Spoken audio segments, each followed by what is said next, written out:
मुरादाबाद के शिक्षा विभाग ने जनपद के सभी स्कूलों में अभिभावक कार्यशाला आयोजित करने के लिए दिशा निर्देश दिए हैं, जिसको लेकर मुरादाबाद के कुछ विद्यालयों में अभिभावक कार्यशाला आयोजित भी की गई, जिसमें अभिभावकों को कोरोना महामारी के चलते जागरूक भी किया जा रहा है और साथ ही ऑनलाइन क्लासेस के माध्यम से बच्चों को बेहतर पढ़ाई का माहौल देने के लिए भी जागरूक भी किया जा रहा है। मुरादाबाद के जिला विद्यालय निरीक्षक प्रदीप कुमार द्विवेदी का ये कहना है कि कोरोना महामारी के चलते अभिभावकों को जागरूक भी किया जा रहा है। आने वाले समय में जब विद्यालय खुलेंगे तो ऐसे में क्या क्या सावधानी बरतनी है, उन बातों को ध्यान में रखकर भी अभिभावकों को जागरूक भी किया जा रहा है और साथ ही बच्चों की पठन पाठन को लेकर भी एक नई रणनीति तैयार की जा रही है, जिससे शहर के साथ साथ ग्रामीण क्षेत्र के बच्चों को भी शिक्षा के स्तर में आगे बढ़ाया जा सके। मुरादाबाद शिक्षा विभाग ने सभी स्कूलों को अभिभावक कार्यशाला आयोजित कराने के निर्देश दिए हैं। इस कार्यशाला में अभिभावकों को कोरोना के प्रति जागरूक करने के साथ ही स्कूल खुलने के बाद कोरोना से स्कूली बच्चों की सुरक्षा के विषय में अभिभावकों से राय ली जाएगी। जिला विद्यालय निरीक्षक प्रदीप कुमार द्विवेदी ने सहयोग की अपील की है। बता दें कि माध्यमिक शिक्षा विभाग की ओर से सभी स्कूलों को निर्देशित किया गया है कि वो अपने स्कूलों में अभिभावक कार्यशाला आयोजित कर कोरोना के प्रति जागरूक करें। साथ ही भविष्य में जब स्कूल खुलते हैं तब स्कूली बच्चों को किस तरह से कोरोना से सुरक्षा प्रदान की जा सकती है, इस विषय में अभिभावकों से राय ली जाए। अब तक ये कार्यशाला माध्यमिक विद्यालयों में होती आ रही है। अब मुरादाबाद शिक्षा विभाग ने सभी स्कूल, कॉलेज और इंग्लिश मीडियम स्कूलों में भी ये कार्यशाला आयोजित कराने के आदेश पारित किए हैं। आज मुरादाबाद के पार्कर इंटर कॉलेज, स्वरूप देवी इंटर कॉलेज सहित अनेकों विद्यालय में ये कार्यशाला आयोजित की गयी। कार्यशाला में इन बिंदुओं पर चर्चा की गयी। अभिभावकों को बैठक की सूचना दिनांक व समय सहित फोन पर देनी होगी। स्कूलों द्वारा कक्षावार बने व्हाट्सएप ग्रुप में बैठक की सूचना दी जाएगी। बैठक में माता पिता में से किसी एक की उपस्थिति अनिवार्य होगी। उपस्थित अभिभावक मास्क पहनकर ही विद्यालय में प्रवेश करेंगे। बैठक में ऑनलाइन कक्षा संचालन, संचारी रोग नियंत्रण के उपाय, छात्र छात्राओं का कक्षा में प्रवेश, शुल्क, पाठ्य पुस्तकों की उपलब्धता आदि विषय पर चर्चा की जाएगी। बैठक प्रातः 9 बजे से 12 बजे के बीच आयोजित की जाएगी। कार्यशाला में आदि विषयों पर चर्चा की गई। इसके विषय में आपको जानकारी होगी। मेरा सभी लोगों से एक अपील भी है, क्योंकि जो समय चल रहा है इसमें सभी लोगों को जागरूक होना पड़ेगा और ये समस्या जो आई पूरे भारतवर्ष में है, पूरे और कंट्री में भी है, लेकिन बच्चों को भविष्य को ध्यान में रखते हुए हम लोग जितना बेहतर प्रयास कर सकते हैं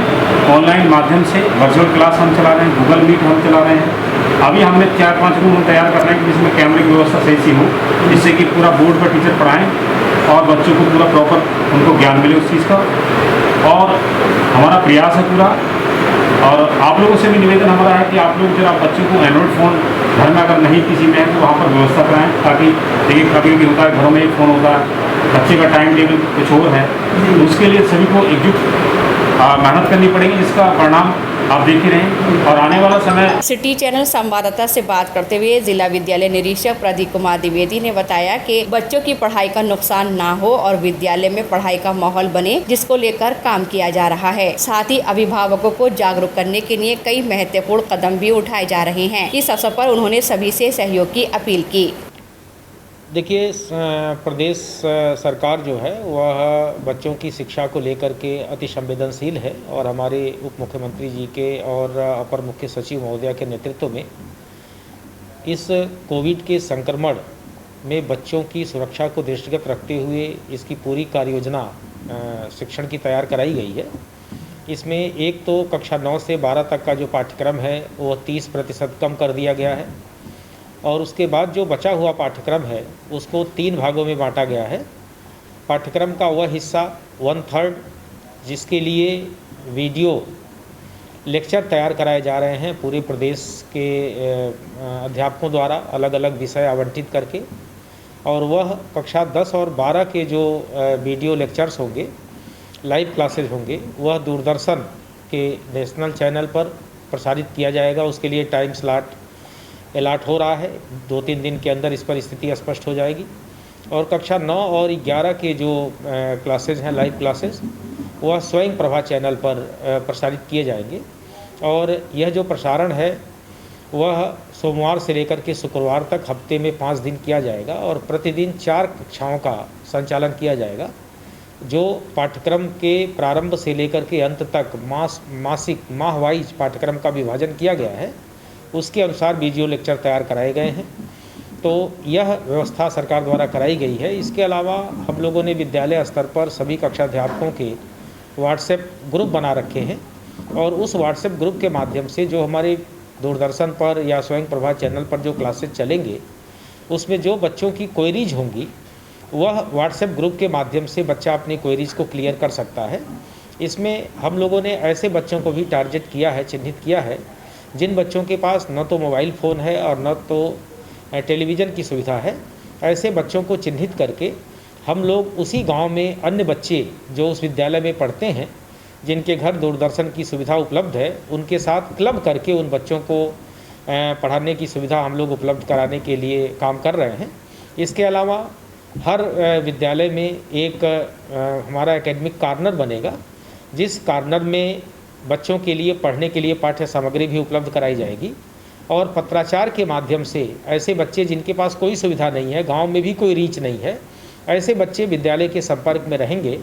और उनको विद्यालय द्वारा पत्राचार के माध्यम से तैयार की गई पाठ्य सामग्री उपलब्ध कराई जाएगी, ताकि बच्चा निरंतर अपने पाठ्यक्रम से को पढ़ता रहे, अपनी क्वेरीज को क्लियर करता रहे और बच्चों में जो अधिगम विकसित करना है, जो उद्देश्य है किसी भी कक्षा में बच्चे को पास होने के लिए, वह अधिगम बच्चा प्राप्त कर सके, इसके लिए प्रयास हो रहा है। इसको कार्य रूप में परिवर्तित करने के लिए एक पेरेंट्स और टीचर्स की एक मीटिंग प्रत्येक विद्यालय में ऑर्गेनाइज कराई जा रही है, जिसके लिए कार्य योजना तैयार करा करके सभी विद्यालयों को प्रेषित कर दिया गया है और कक्षा वाइज 10, 15, 15, 20, 20, 25, 25 की संख्या में अभिभावकों को बुला करके कक्षाध्यापक और प्रधानाचार्य के माध्यम से उनको मोटिवेट किया जा रहा है। वर्तमान चैलेंजेज में कोरोना से अपने बच्चे को कैसे संक्रमित होने से बचा सकें, अपने परिवार को संक्रमित होने से कैसे बचा सकें, इसके लिए जो गाइडलाइंस है भारत सरकार की और उत्तर प्रदेश सरकार के स्वास्थ्य विभाग की जो SOPs हैं, उस SOPs का पालन कैसे किया जाए, इसके विषय में भी उनको जागरूक किया जा रहा है कि वे निरंतर अपना हाथ धोते रहें साबुन से, साथ ही साथ सोशल डिस्टेंसिंग मेंटेन करें, कहीं भी अगर घर से बाहर निकलते हैं तो मास्क का प्रयोग करें, भीड़ भाड़ वाले स्थान पर जाने से बचें, साथ ही साथ जब भी वह कोई ऐसी वस्तु या ऐसे स्थान को छूते हैं तो जो सैनिटाइज़र है उस सैनिटाइज़र से अपना हाथ सैनिटाइज करते रहें। सैनिटाइज़र उपलब्ध न होने पर वह हाथ अनिवार्य रूप से हर घंटे 2 घंटे पर अपना हाथ जरूर धोते रहें, जिससे क्योंकि अगर कोई वायरस हाथ में लगा है तो वह साबुन से जब आप हाथ बार बार धोएंगे और साथ ही साथ हाथ धोने का जो क्या तरीका होगा ये भी वहाँ बताया जा रहा है अभिभावकों को कि साबुन लगाने के बाद कम से कम 30 सेकंड या 2 मिनट तक कम से कम हाथों को आप मलते रहें, उसकी अंगुलियों को मलते रहें, दोनों तरफ से अंगुलियों के बीच के स्थान को भी साबुन लगा करके उसको साफ करते रहें। इस तरह से जो प्रिकॉशंस हैं वह लेने के लिए भी अभिभावकों को हम लोग जागरूक कर रहे हैं, ताकि अभिभावक अपने को भी सुरक्षित रखें, अपने परिवार के बच्चों को सुरक्षित रखें और बच्चों को भी इस हेतु वह पूरी तरह से मानसिक रूप से तैयार रखें कि बच्चे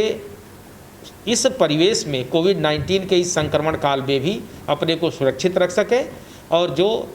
शिक्षण की या पढ़ाई की व्यवस्था सरकार द्वारा बनाई जा रही है,